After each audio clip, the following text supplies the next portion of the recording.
Hello everyone and welcome to Art Lounge. I am Ernest Precious and I am a writer, a poet and a teacher. On today's episode, I will be discussing a concept, whataboutism or whataboutery. They both mean the same thing and hey, you could use both interchangeably. But before we start, I want you to subscribe to this channel if you're new and turn on your notifications so you don't get to miss out on our content. Thank you. So, what is whataboutism or what is whataboutery?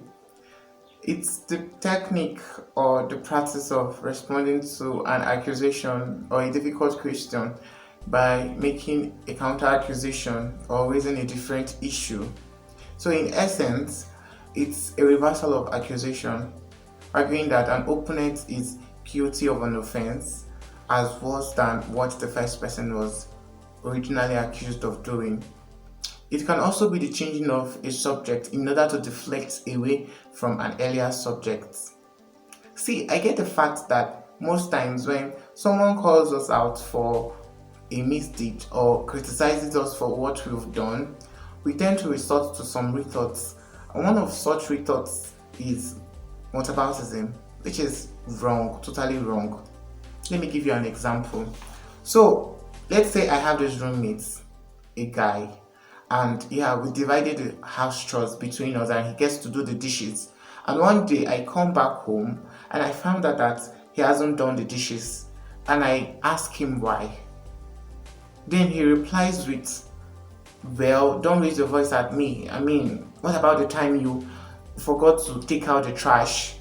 Or what about the time you forgot to do this or do that? It's wrong. You're changing the subject, which is not right. So the term dates back to the 1970s, particularly 1978, when the Soviet Union used it as a propaganda technique during the Cold War. Now, during that time, they were called out for human rights abuses and the oppression that most citizens faced in the country. And in order to shift the blame, in order to shift focus, they accused these Western nations of happenings like racism, lynching, and so on and so forth. Now, whataboutism or whataboutery combine two words, what and about, based on a common retort, what about this, what about that. The idea behind whataboutism is simple.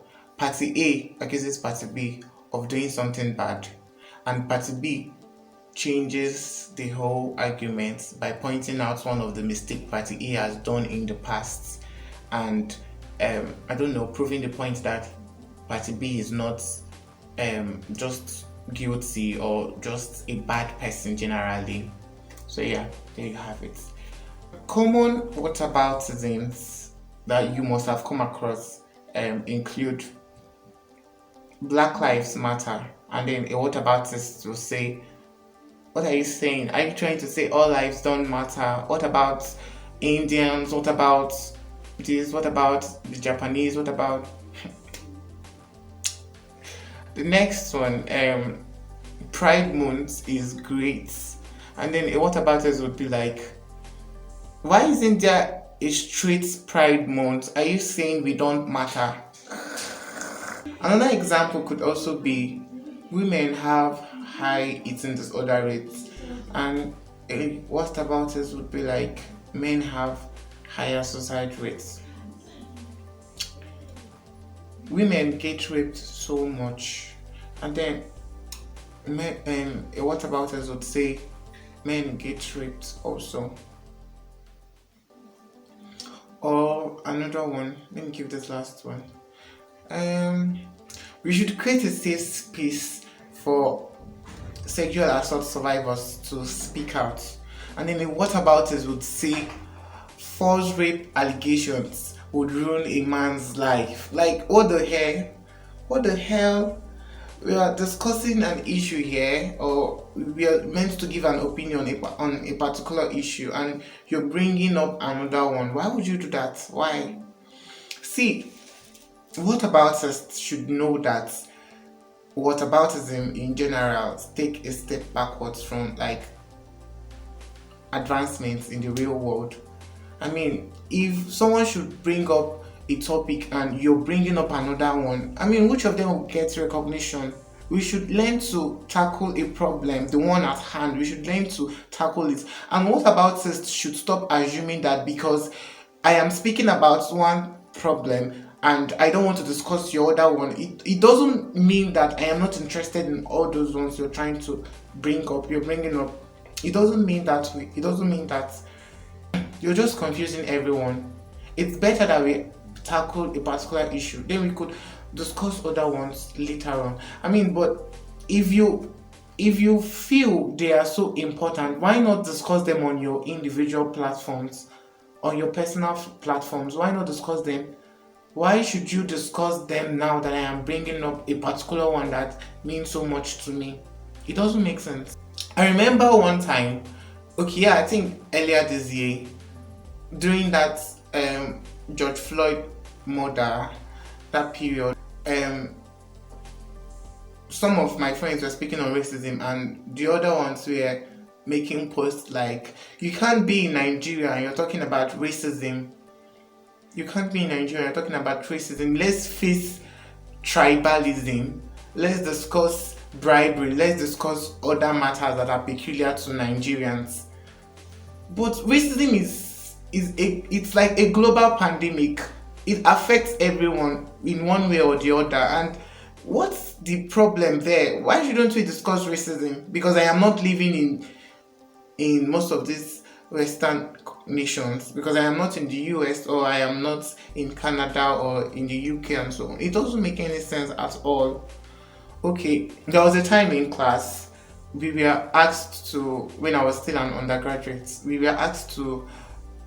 a friend of mine asked I and my other friends about our opinions on women who don't sleep with men for money, who are hardworking, and I don't know. Some people gave their opinions. I did also, but then one particular guy was like, should it be a big deal? I mean, let's also discuss men that don't go into illegal acts in order to get money. But guy, why should you make that statement? We're only discussing women that don't sleep with men for money, and you're talking about men that don't indulge themselves in illegal acts in order to make money. Why are you trying to change the focus? Okay, another one I came across, another kind of whataboutism, another example I came across was happened last week. So I opened my WhatsApp and I viewed someone's status story, and it was a lecturer from my undergraduate days, one of my undergraduate lecturers, and he uploaded a video of a naked lecturer that was caught sleeping with his student for grades in a university like that in Nigeria, of course.